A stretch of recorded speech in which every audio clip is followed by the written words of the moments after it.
Genesis 30. When Rachel saw that she bore Jacob no children, she envied her sister. She said to Jacob, "Give me children, or I shall die."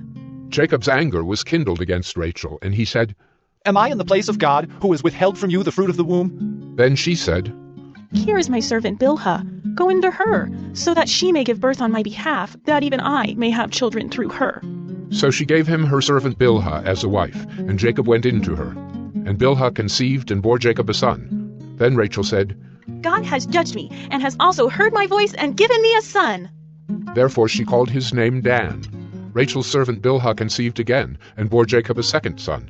Then Rachel said, "With mighty wrestlings I have wrestled with my sister, and have prevailed." So she called his name Naphtali.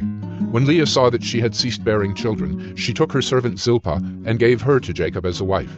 Then Leah's servant Zilpah bore Jacob a son, and Leah said, "Good fortune has come."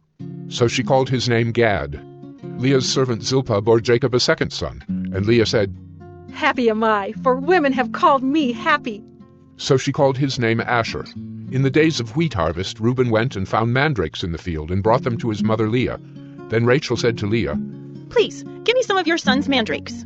But she said to her, Is it a small matter that you have taken away my husband? Would you take away my son's mandrakes also? Rachel said, "Then he may lie with you tonight in exchange for your son's mandrakes."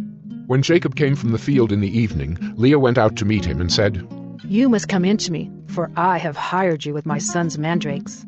So he lay with her that night. And God listened to Leah, and she conceived and bore Jacob a fifth son. Leah said, God has given me my wages, because I gave my servant to my husband. So she called his name Issachar. And Leah conceived again, and she bore Jacob a sixth son. Then Leah said, God has endowed me with a good endowment. Now my husband will honor me, because I have borne him 6 sons.